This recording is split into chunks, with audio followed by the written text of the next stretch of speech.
Ladies and gentlemen, good day and welcome to the CreditAccess Grameen Q2 and FY26 earnings conference call hosted by Motilal Oswal Financial Services Limited. As a reminder, all participant lines will be in the listen-only mode and there will be an opportunity for you to ask questions after the presentation concludes. Should you need assistance during the conference call, please signal an operator by pressing star then zero on your touchtone phone. I now hand the conference over to Abhijit Tibrewal from Motilal Oswal Financial Services Limited. Thank you and over to you, sir. Thank you, Danish. Good evening, everyone. I'm Abhijit Tibrewal from Motilal Oswal, and it is our pleasure to welcome you all to this earnings call. Thank you very much for joining us for the CreditAccess Grameen call to discuss Q2 FY26 earnings. To discuss the company's earnings, I am pleased to welcome Mr. Ganesh Narayanan, Managing Director and Chief Executive Officer, Mr. Guru Raj Rao, Chief Operating Officer, Mr. Nilesh Dalvi, Chief Financial Officer, Mr. Sahib Sharma, DGM, Investor Relations. On behalf of Motilal Oswal, we thank the senior management and the Investor Relations team of CreditAccess Grameen for giving us this opportunity to host you today. I now invite Mr. Ganesh Narayanan for his opening remarks. With that, over to you, sir. Thank you, Abhijit. Very good evening to all of you, and I warmly welcome you all to give you an update on our second quarter and first half of FY26 business performance. Firstly, my apologies. This looks like a retake. We finished the entire opening remarks, and as I understand, there was some technical snag due to which you could not hear me, so we are just repeating the speech once again. My apologies for that. So we are pleased to report an improving trend in second quarter performance, reflecting consistent business momentum and stabilizing asset quality. Despite the seasonally weaker nature of Q2, the outcome built on strong trajectory established in Q1 FY26 demonstrates the underlying strength of a customer-centric business model. We continue to operate in an evolving macro environment, and it is encouraging to note that the economic indicators remain supportive. Healthy monsoons, strong agricultural output, and strengthening rural ecosystems trends are expected to drive robust on-ground demand in second half of this year, resulting in stronger loan portfolio growth. We disbursed 5,332 crores in the second quarter, which is a 32.9% increase year-on-year. In H1 FY26, we added 4.4 lakh new borrowers, of which 2.2 lakh borrowers were added during the second quarter. Notably, 39% of the borrowers added in Q2 were new to credit, reflecting our customer acquisition strength. With a healthy proportion of new-to-credit customers being added each quarter, the portfolio share of unique borrowers has risen to 41% compared to 27% in August 24. We continue to strengthen our last mile reach as we opened 150 branches during the first half of this year, including 96 during the second quarter, taking our total branch count to 2,209 branches. As stated in the slide 3 of the presentation, the retail finance portfolio share now stands at 11.1% of the AUM at the end of Q2 FY26 versus 6.8% in Q1. Firstly, the RF percentage share optically appears higher given a temporary decline in GL book due to accelerated write-offs. As the GL book growth picks up in H2 FY26, the RF share is expected to show a stable trend. Secondly, the retail finance growth also reflects a well-calibrated strategy driven by disciplined underwriting. Stabilizing par trend across our group loan branches and higher regulatory limit for non-MFI asset classes is also enabling us to expand individual business through our group loan branches more effectively. Loan renewals of high vintage group customers with better incomes through individual business loans are also supporting stronger borrower retention. With 45% of the group loan book being clear loans, there is a good probability of graduating these customers to retail finance in the near future. The graduation to retail finance would also help in better asset quality as the individual business loans are displaying relatively superior asset quality due to vintage customers and better underwriting. Our employee base grew from 21,333 in June 25 to 21,701 in September 25. With annualized attrition rate of 28.9% in Q2 FY26. Employee engagement and morale remains strong as we continue to drive steady growth while maintaining a consistent focus on asset quality and profitability. The deleveraging trend is moving on the expected lines, with GLP percentage of borrowers with greater than 3 lenders at 6.9% in September 25 versus 25.3% in August 24. The GLP of borrowers with greater than 2 lakh unsecured indebtedness stood at 7.2% as of September 25 compared to 19.1% in August 24. Further, the average total unsecured debt of CA Grameen borrowers and the average monthly obligation have declined by 2% quarter on quarter. PAR 15 in case of borrowers with 4 lenders stood at 15.1% as of mid-September versus 14.3% in mid-June.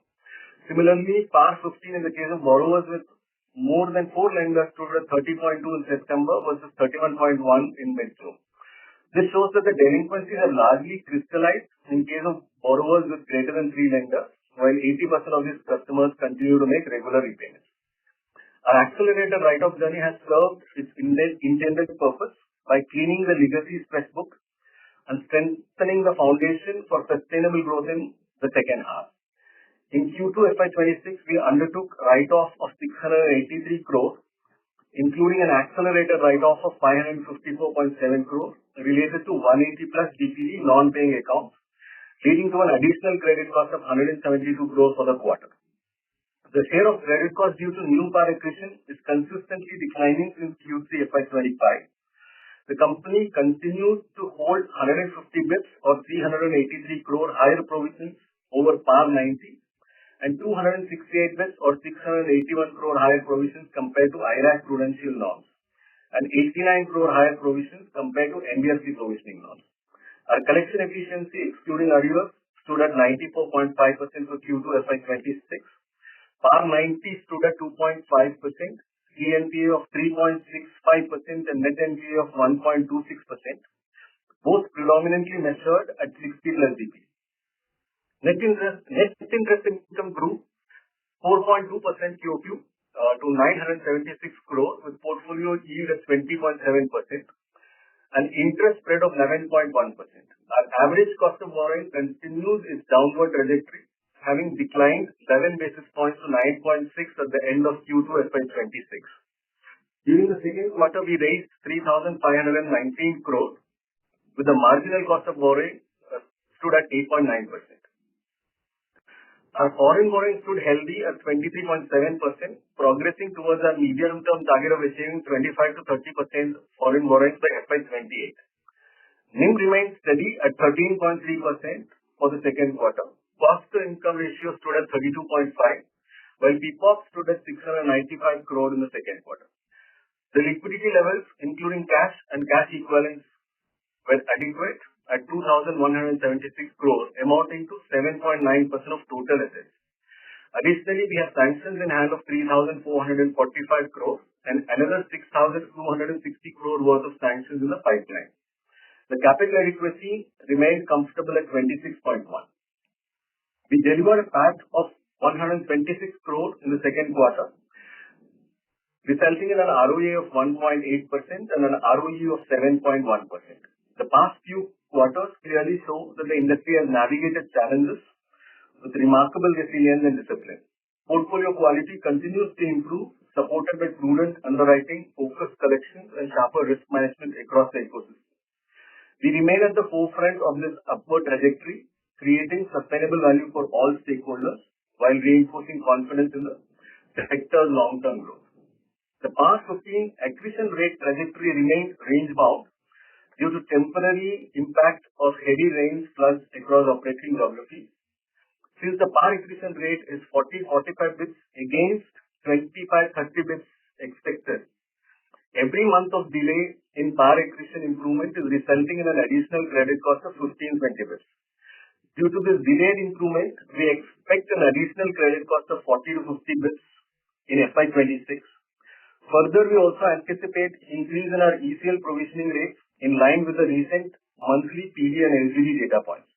This would result in an additional 30-40 basis points credit cost impact in FY26. Overall, For FY26, we may see credit cost deviation of 70 to 100 bps as against our initial performance guidance. Further, as we move into FY27, we anticipate another 70-80 bps increase in ECL provisioning rates due to the inclusion of recent monthly PD and LGD data points. Hence, the overall credit cost may range between 4 to 4.5% in FY27, including the one-time ECL rate revision of 70 to 80 bps. Post this revision, the ECL rates should remain range-bound. Amidst the evolving market environment, we continue to leverage our risk-based pricing strategy, low cost of borrowing, and efficient operating structure to protect our ROA in the range of 4 to 4.5% while being one of the lowest cost lenders in the industry. Before concluding my remarks, I'm pleased to share with you all a significant development in the board.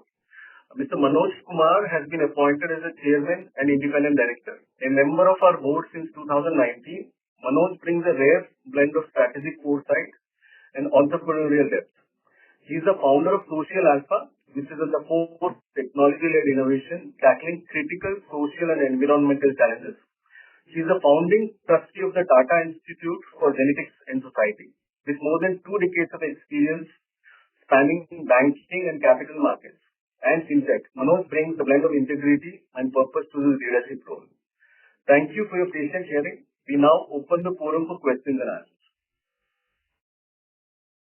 Thank you, sir. We'll now begin with the question and answer session. Anyone who wishes to ask a question may press star and 1 on their touchtone phone. If you wish to remove yourself from the question queue, you may press star and 2. Participants are requested to use headset while asking a question. Ladies and gentlemen, we'll wait for a moment while the question queue assembles. The first question is from the line of Abhishek from AB Capital. Please go ahead. Hello, am I audible? Yes. Yeah. In Q1, you had indicated that we will grow the book by around 12 to 14% in FY26. So now that in this quarter it was by 3%, can we expect in H2 we will have more than 20% growth, robust growth we will expect? Yeah. So, Abhishek, we do have visibility on the growth front. In the first half, while you see the disbursements have grown at 27% on a YOY basis, but it has not resulted in growth because of accelerated write-offs. Now, in second half, we will have a normative write-off trajectory. So that is where the disbursement growth will translate into portfolio growth. Largely, we do see we'll be able to meet the growth guidance what we have given. Okay. And the PAR in MP was showing that it is gradually increasing. Is it something to worry about or it is normal? So this is something that we are watching. There is a little bit of rain impact here. And also, there has been a slight movement in PAR here, but I think there is nothing to worry at this point of time. Thank you. The next question is from the line of Renish from ICICI Bank. Please go ahead. Yeah, hi sir. Congrats on a good set of numbers. Sir, just 2-3 things from my side. One on this, the entire credit cost guidance you have shared. So, if I read it correctly, you said that in FY26 our credit cost will be higher by 70 to 100 basis point than the earlier guidance range. Is that correct? Yes. Okay. Yes. Now, moving to the FY27, wherein you did mention about the credit cost remaining at 4.5%, which is again 70-80 basis point higher. But I'm not able to understand when you said that the ECL impact, it will be there. I mean, so what should lead to this higher credit cost? When you say ECL refreshment, it is basically you are saying your PD LGD will go up because this year delinquency data will be there in next year ECL model. Is that you are referring? Yes. So basically the PD and LGDs are moving up, and hence your provisioning rates will also move up because of the recent data points that will go through the ECL model. So we are envisaging that the next year credit cost would be in the range of 4.5%. So, Renish, in this, we will see, so like even if you have seen from Q1 to Q2, there has been an increase in our stage 2 and stage 3 provisioning rates. So, it has primarily happened because of increase in the LGD data points. So, even in second quarter, if you see out of the 525 crores of credit cost, there is a 35 crores of credit cost impact on account of increase in LGD rates. And now in third and fourth quarter, we believe that even the new PD points will start getting counted, included in the workings. So that will result in the stage 1 to 3 provisioning rates slightly inching up. And then next year, again, there will be inclusion of the PD points. So we don't see any larger change in LGD, but yes, in PD, we will see increase, which will result in increase in the ECL rate. So out of the 4.5 credit cost, maybe around 70-80 bits is the impact because of ECL, which is a one-time impact. And the remaining 3.5 or 3.3 to 3.6, whatever that range is, that is considering the new par accretion. So we have made a little conservative estimate considering that the new par accretion stays around 35 bits per month. But if we are able to improve the new par accretion to the range of 20-25 bits per month, then maybe the number may come lower. So as of now, we have given this figure basis the current trend what we are seeing. We may come up with revised numbers maybe along with our fourth quarter results if we see that if there is any improvement in the monthly par accretion rate. Got it. So, okay. So just to follow up on that. So when you say that, there will be one-time impact of this entire ECL, refreshment in 27. But then in 28, going ahead also, that PDs will remain in ECL, right? Even if it is on a rolling basis. I'm sure you must be using what? Yeah. So ECL gets calculated on a longer time period, right? So if you have better performance during the next year, subsequent years, the rates could moderate, but it may take some time to come back to normalcy still. It may not go up further because, Renish, it may not go up further because this year, the current year's 12 data points will already be part of the computation in next year. So if next year, if we see the trend reversing, then obviously in FY28, we'll see the ECL rates coming down. So you are using what, 24 months rolling basis or 36 months rolling basis? 36 months rolling basis. Okay. Got it. Okay. No, this is helpful. And secondly, again on the growth side, adjusted for write-off and all, will be delivered 14-15% growth this year. But what should be your target for next year in 27? It should be in the range of 20% plus combining our retail finance and microfinance, but I think we should look at guidance by end of the year. But at least primarily we are confident because we've added branches and the momentum is coming back as far as normalizing across all geographies. So we should see momentum and we should see growth quite reasonably. Okay, got it. And just a last clarification, sorry. You said ROA at 4.5% even after adjusting 4.5% of credit cost in 27. Yes. Okay. Thank you. And that's everything. Yeah, English.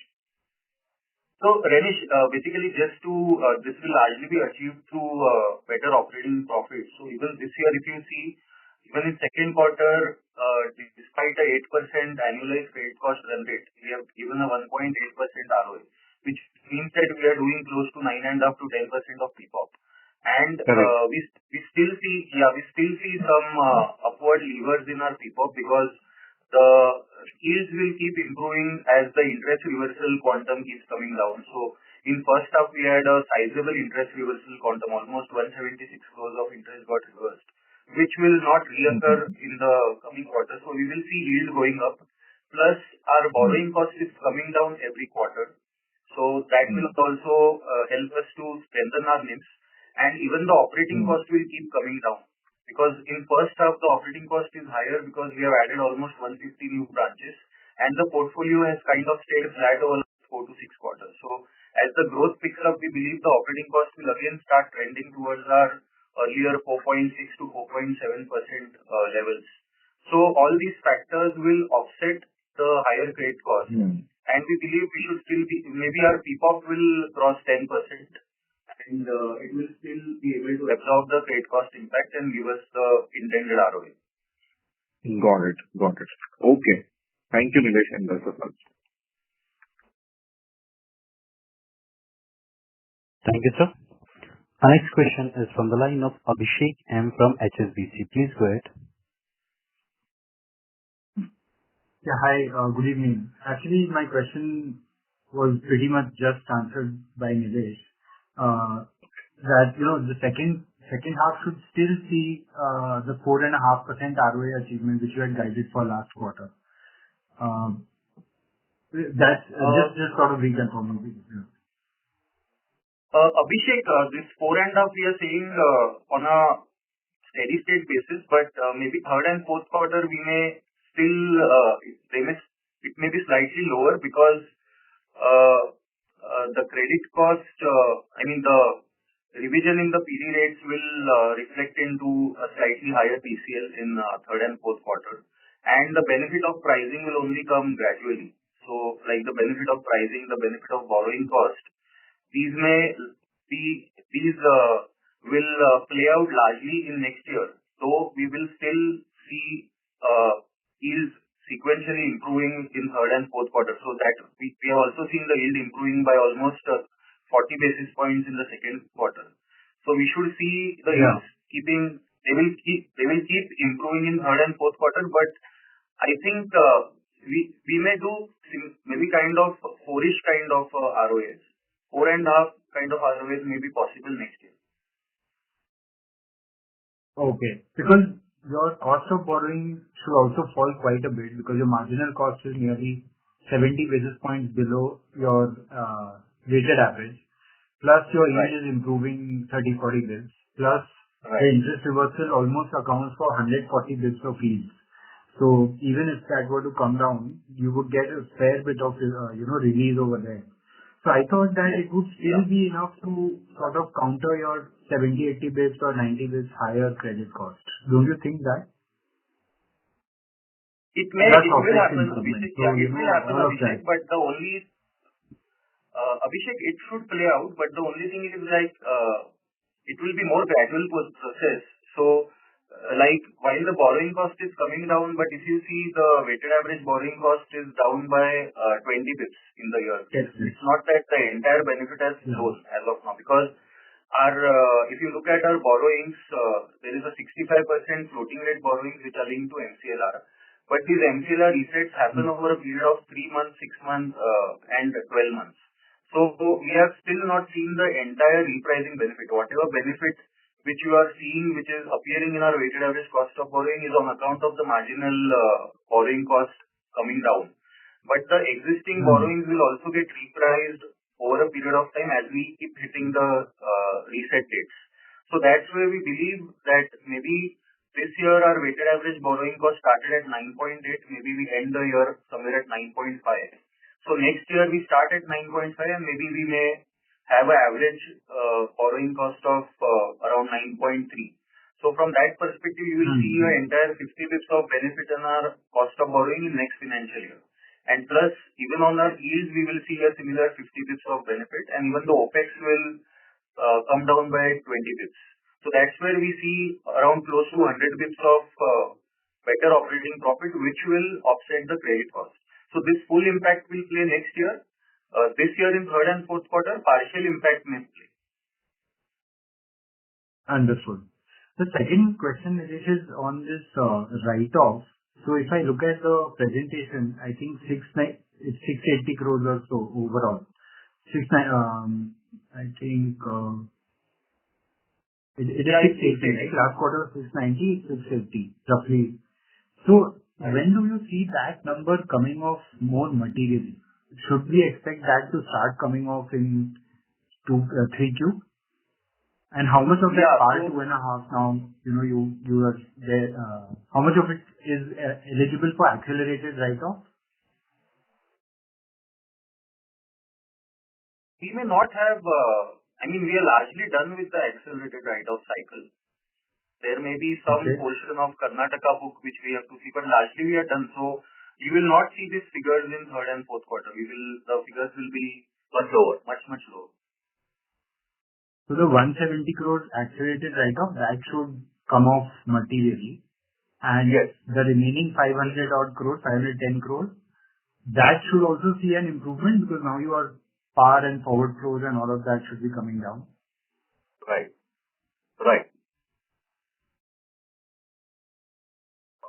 Got it. So sequentially also you are seeing that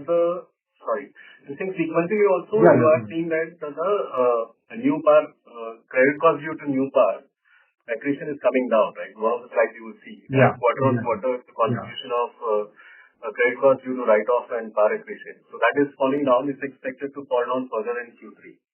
And since we've done away with most of the accelerated write-off, you will see a much lesser component going forward in accelerated write-off also. Ganesh, just one thing is confusing me. Maybe I'm looking at it wrong. So your write-off is 690 in first quarter and accelerated write-off out of that is 192. So 500 crores of normal write-off. Abhishek, you are reading it wrongly. So in second quarter, out of the 680 crores of total write-off, the accelerated write-off is 554 crores. In first quarter, out of the 690 crores of accelerated write-off, around 692 crores of total write-off, around 600 crores of accelerated write-off in first quarter. The 192 and 172 figures, they are basically the credit cost impact.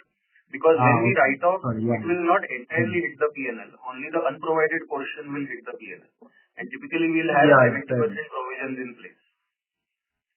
Yeah. Got it. The third question is your OPEX. Now, if you look at your OPEX to asset, last 5-6 quarters, it had dropped at roughly 4.4 last year, 1Q. And from then it has continued to go up. Partly, I think it would be because of your base.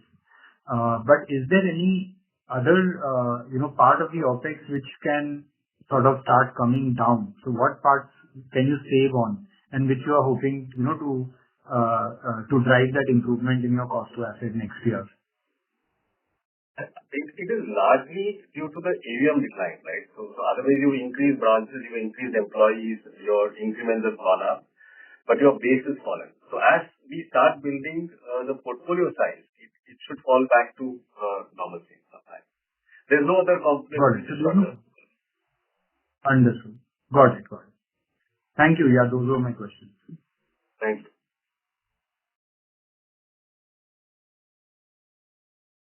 Thank you, sir. Ladies and gentlemen, in order to ensure that the management will be able to address questions from all the participants and the conference, kindly limit the question to 2 per participant. Should you have a follow-up question, please rejoin the queue. The next question is from the line of Dikshant from DB Wealth Management. Please go ahead. Thank you so much for taking the question, management. So the first question is that the recent sort of environmental damage that we are seeing in Maharashtra, is that concerning to you? And how are we modeling for this right now with the current guidance that we are giving? You're talking about the rains, right? Yeah, correct. The floods and the rains. Yeah. So typically during these periods, some of these geographies do see rain, including the Chennai rains that are happening as we speak, right? So right now, all of this is a part of our ECL model. There is nothing specific that we are working on. And typically we've seen any rain impact is short-term in nature for us. And it typically comes back in roughly around 3 to 4 weeks. Okay. So no sort of... So the point I'm trying to say is all these cycles of rains, etc., which are in yearly pattern, and what happens because of that, all of that goes into our ECL model itself, right? So it does take care of it to a certain extent. Otherwise, we are not currently seeing a product, something like a natural calamity insurance is something which we've explored. We think at this point of time, we may not look at something like that unless we see substantial benefit to the customer from it. Okay. The second question is, it seems that from the inference of our conversation fully that we might now start pressing the accelerator on loan disbursement. Is that the right assumption from our end? Are we now in a confident state that we can now start pushing the accelerator? And part B to this question is, what kind of acceleration are we seeing in this current quarter post-September? That means how has Diwali been for us? Ideally for us, Q3, Q4 are strong quarters. With situation normalizing at ground, what we are saying is that we are confident of meeting the guidance that we've given, at least from the AUM perspective, right? So while credit cost is going up, the growth perspective, I think the company is confident that we should reach the AUM guidance that we've given.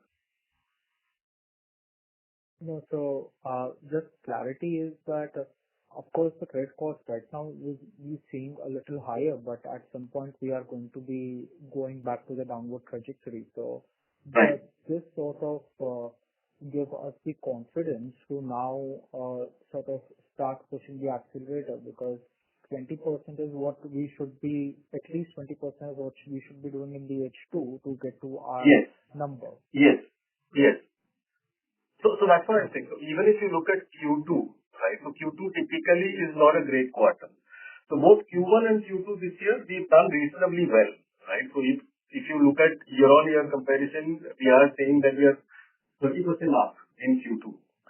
Q3, Q4 typically is the strongest quarters. And with the field situation improving, we should see AUM growth as guided. So that means we are talking about 20% in H2 to reach the guidance that we have given. And we are confident of doing that.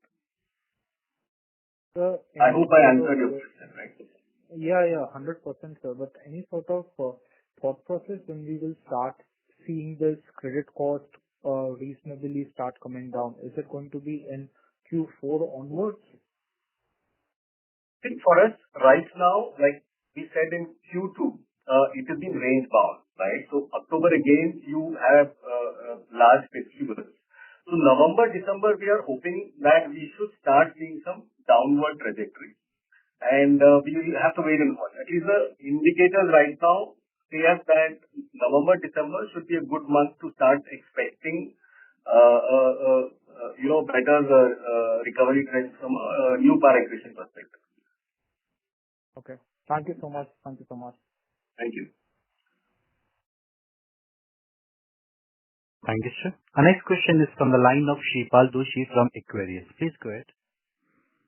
Hi, sir. Thank you for giving me the opportunity. My first question was on the pricing side. So since, let's say, we are seeing rising PD and also the overall ECL, are we trying to also take the interest rate upward? Because, I mean, all of us have moved to risk-based pricing, at least in the MFI space as well. So would we see that sort of a trend playing out? And if it will, then by how many basis points or percentages would we see that improvement in, let's say, second half of FY26 and then in FY27? Right. So given all the points that we've discussed so far and the visibility that the credit costs will be elevated in the last pricing review committee, the company has increased the pricing for group loan by around 75 basis points. Okay. And so this is already incorporating the incremental rise that we will see in the LGDs and the risk that we see? Or will we further take more increase? See, pricing is reviewed every quarter, right? So at this point of time, basis the visibility and data points, the pricing has been moved up by 75 basis points. And as the situation improves or depending on data points, every quarter we do review pricing. But I think given a combination of the pricing increase that we've already taken it and the reduction of pricing cost of borrowing we expect, I think this is good enough for us to take care of this increase in credit cost that we're predicting. Got it. Got it. And so the second question was, so if you look at the entire issue this time around that came up in the industry was pertaining to over-leveraging, and that has been answered with the help of the guardrails. However, one issue was also pertaining to duplication of ID proofs, right? So has there been any initiative or measures taken by us or by industry to overcome that problem? The majority of the industry has now moved to voter ID validation with whatever solution which is possible, right? And while voter ID duplication is a problem, it is not, in my view, a very large percentage to talk about, right? So it is a very low number. But combined with both field checks practices as well as your validation options already available today, this is controllable to a large extent. Okay. Okay. And this the last question was on some of the state-wise color. So there is an increase in delinquency visible in Maharashtra, Bihar. But are we seeing which are the other states where we believe there has been a rise in delinquency in let's say September and then early October, apart from these two states? Except for MP and Maharashtra, we don't see any impact at this point of time. Other things are range bound, right? To a certain extent, yeah, Bihar has also gone up. But I think Maharashtra largely due to rains, MP partially due to rains, and also probably a trend that is recent. We are seeing a slight uptick, but we'll have to watch it. So we think it will get corrected shortly. Got it, sir. Got it. And so just on the growth front, I mean, I think the last quarter, the guidance slide reflected a growth guidance of almost 14 to 18%. So is it fair to assume that it will be at the lower end of the bracket? Yes. Yes, we should assume at the lower end of the bracket. Got it, sir. Got it. Thank you so much for answering my questions, and good luck for the next quarter. Thank you. Request everyone to please limit your question to 2 questions per participant. Our next question is from the line of Shweta Daptardar from Elara. Please go ahead. Thank you, sir, for the opportunity. So correct me if I'm wrong. Don't you think next year your growth per se should exceed 20% so as to release that kind of extra offsetting factor to achieve that 4% ROA from current 1.8%? Because like Nilesh mentioned, there might be max little over 100 bits are released from ease and cost of funds improvement. So I'm just trying to wrap my head around these calculations. Sorry for harping on it. You're talking about growth, right? Yeah. So in my rough calculations, yeah. The current indicators tell us we should be in the range of around 20% plus, right? So you also have to take into account that there is guardrails now and there are higher rejections. So I think an accelerated growth rate, I think, is quite difficult at this point of time to predict. But we'll have to watch for some time. So at this point of time, we maintain that we should be in the range of around 20% plus. Okay, so then in that scenario, even if I were to assume on a roughly little closer to 20% kind of growth, still that 4% ROA looks slightly daunting for next year. But Shweta, how are you trying to link this to the growth aspect?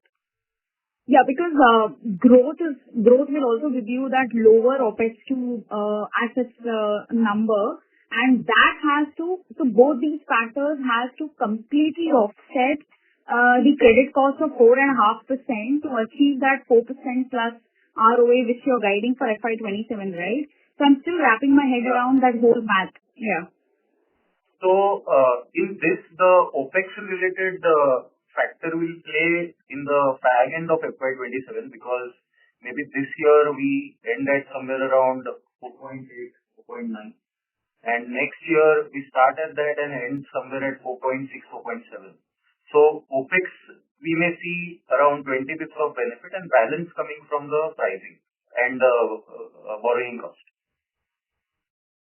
And even when it comes to yield, the entire benefit is not because of pricing. There will also be benefit coming from lower interest reversals, because this year the proportion of interest reversals is much higher compared to the normal levels. Okay, that's fairly answered. My second question is, so given the fact that now the group lending model has slightly destabilized and our retail finance share is also climbed to over 10% plus, so what is the strategy now to grow the non-group lending portfolio, and where do you see this mix stacking up so as to contribute materially to growth going forward? Thank you.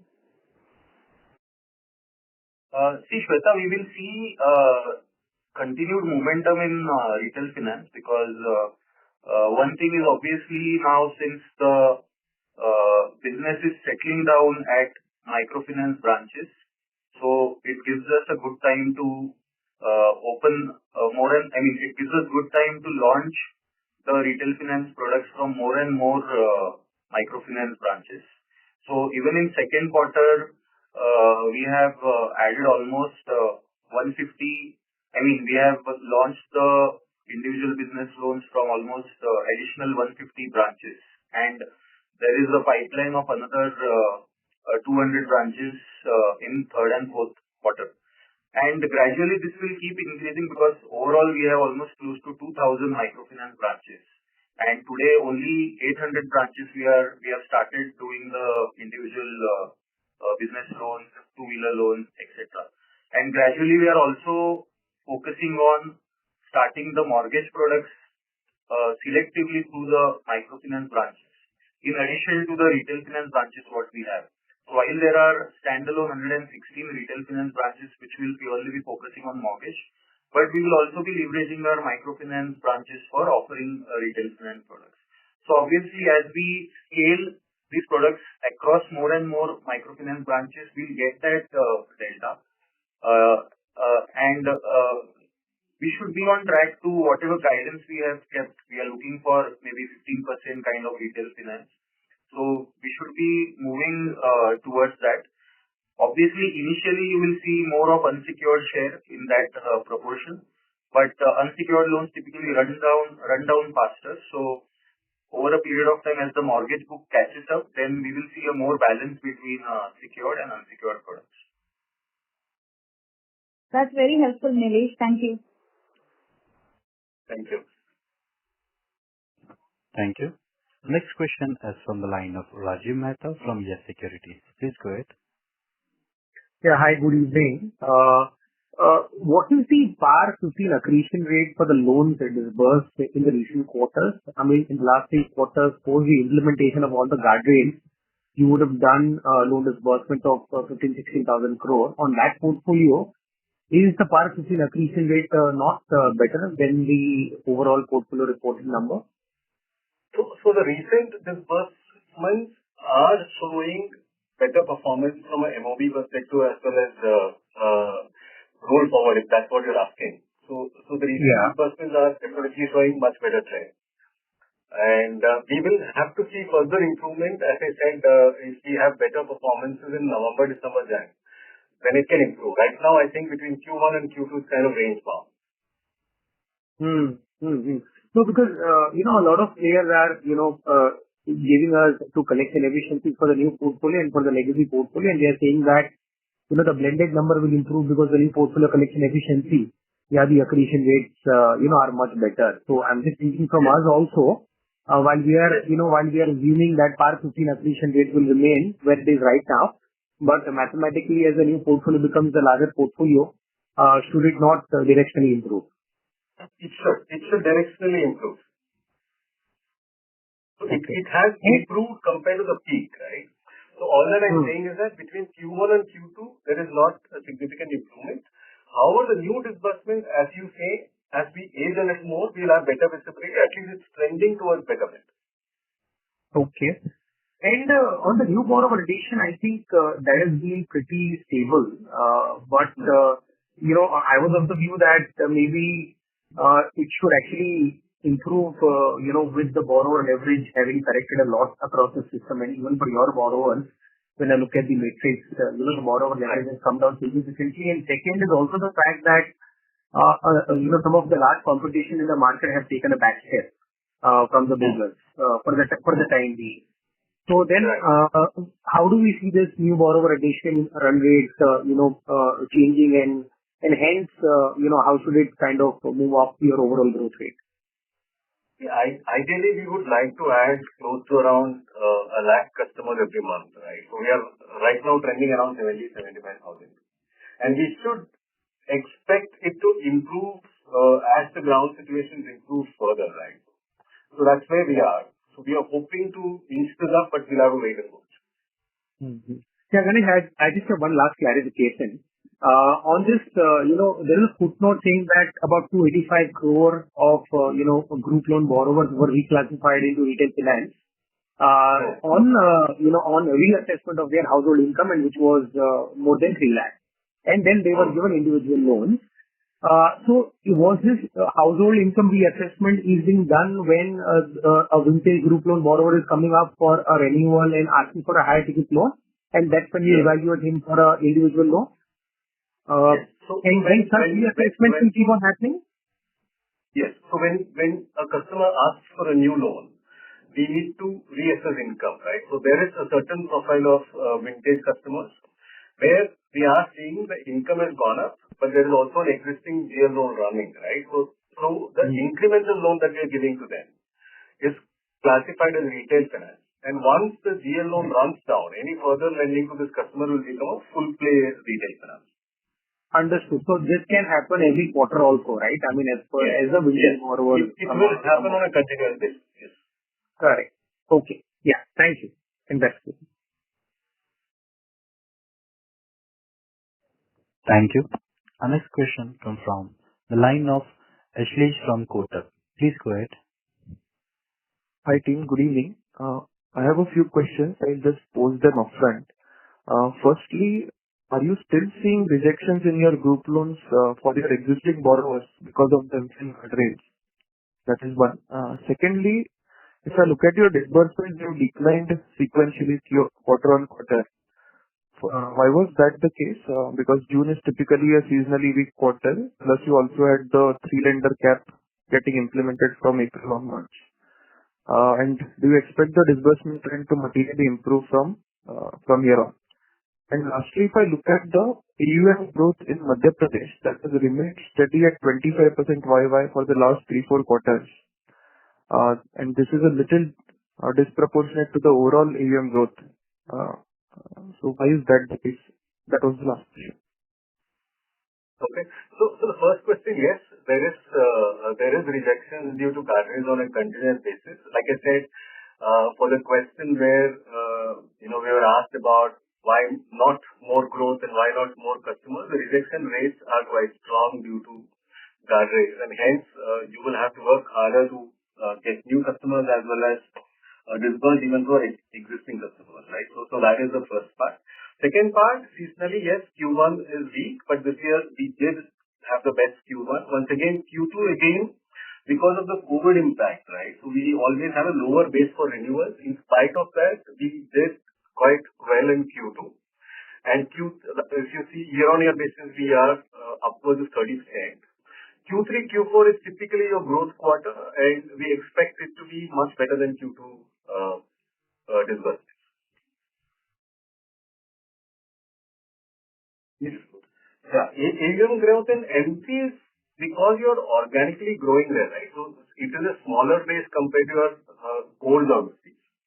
And there was a lull post-COVID, and which is coming back now, right? So as you gain more vintage in a particular geography, your AUM keeps going up. So there is no particular reason, or there is no spike that is not organic in nature.